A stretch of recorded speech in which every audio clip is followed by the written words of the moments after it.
भर में क्यों आज जो है हड़ताल पे है लाखों कर्मचारी। जनाब, मील का एक पत्थर स्थापित हो चुका है करने के लिए बिजली की आवश्यकता है। संविदा कर्मचारी आज ये प्रोटेस्ट कर रहे हैं, क्या आपकी मांग है?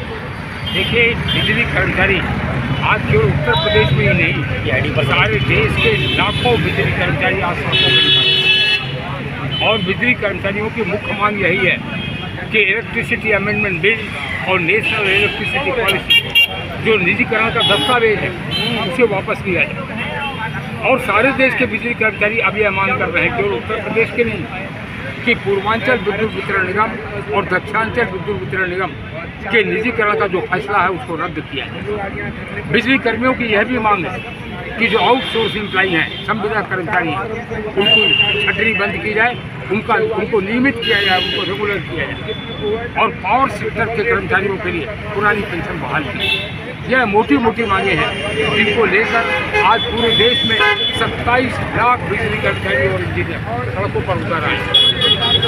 हर जिले में से सर्व प्रदर्शन हो रहा है और एक चेतावनी आज हमने दिया है। हमारी चेतावनी है कि यदि संसद के बजट सत्र में केंद्र सरकार ने इलेक्ट्रिसिटी अमेंडमेंट बिल पारित करने की कोशिश की, कोई जबरदस्ती हुआ, रश थ्रू हुआ, तो हम और कोई नोटिस नहीं देंगे। देश के 27 लाख बिजली कर्मचारी उसी समय हड़ताल शुरू कर देंगे जिसको हम लाइटनिंग स्ट्राइक का नाम देंगे, जिसकी सारी जिम्मेदारी सरकार की होगी, केंद्र की और राज्य। अगर आपकी मांगे नहीं पूरी होती तो अगला स्टैंड आपका क्या होगा? हमारा आंदोलन चल रहा है।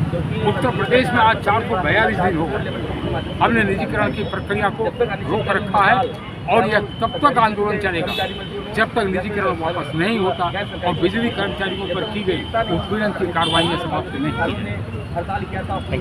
की के खिलाफ एक देश एकजुट हुआ है और आज बहुत बड़ी हड़ताल चल रही है। तो इसको लेके आज शक्ति भवन में आप जो हड़ताल कर रहे हैं, क्या क्या एजेंडे हैं आपके, क्या क्या मांगे हैं और अगर मांगे पूरी नहीं होती तो आगे क्या कार्रवाई है? देखिए, हम लोगों का इस समय कोई एजेंडा नहीं है। 441 दिन से अधिक हो गए हैं और ये आंदोलन चल रहा है और सरकार ने ना तो हम लोगों को किसी प्रकार की वार्ता के लिए बुलाया और ना ही वो किसी समझौते की ओर जा रही है। सरकार की मंशा इसमें मुझे लगता है कि केवल निजीकरण की तरफ है और सरकार को इन किसानों को देखते हुए जो समाज के विभिन्न वर्ग हैं इनका इसमें नुकसान छुपा है।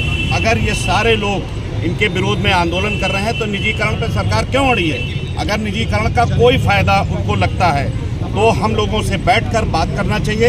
मैं माननीय मुख्यमंत्री जी से आग्रह करूंगा कि वो संघर्ष समिति के घटक दलों को बुलाएं और बात करें और अपने वो बताएं कि हम ये फायदे इसके गिना रहे हैं और हम बताएंगे इसके नुकसान क्या क्या है। मैं आपको बताना चाहता हूँ हम लोग आगरा में गए जहाँ केवल फ्रेंचाइजी है और आगरा की फ्रेंचाइजी में एक एक किसान के पास एक किसान के ऊपर 30,000, 40,000, 50,000, 60,000, 70,000 रुपए तक उनके ऊपर बकाया है। केवल किसानों का दम है, किसानों का एका है जो इस सरकार की या किसी सरकार की उनसे वसूल पाने की औकात नहीं है। केवल एक बात है, मैं फिर बताऊंगा कि केवल आगरा की बात नहीं है, जहां जहां निजीकरण हुआ है वहां की आप जाकर खुद लीजिए।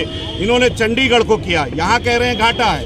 अगर ये हमारी बातें सुने हमारी तरह से और प्रबंधन ये आईएएस प्रबंधन को देते हैं जो इकोनॉमिक्स से होकर आते हैं। इकोनॉमिक्स माने हमारे बिजली विभाग के ना जानकार, तो बिजली विभाग के जानकारों को इनके हाथ में देना चाहिए। बिजली विभाग को चलाने के लिए बिजली के जानकार हों। इसमें ऐसे लोग आए हैं, ऐसे लोग काम कर रहे हैं जिनका बिजली से कोई लेना देना नहीं है। ये तकनीकी विभाग है, मुझे लगता है कि तकनीकी लोगों को इसको चलाने का देना चाहिए।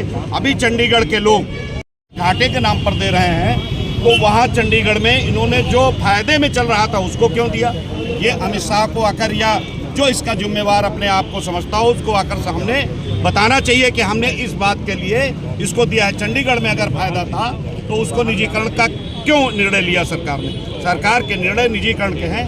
और मैं बताऊं, सरकार अपने दायित्वों से भाग रही है। सरकार जो भी उसकी ड्यूटीज हैं, जो उसके कर्तव्य हैं, समाज के लिए काम करने की जो ड्यूटीज हैं, सरकार उनसे भाग रही है। सरकार हर चीज़ से पल्ला झाड़ रही है। सरकार नहीं चाहती कि उसको कोई काम करे। सरकार केवल पैसे और पैसे के काम करेगी। से सरकार और कोई काम नहीं करना चाहती। धन्यवाद। मेरा यही हिसाब है।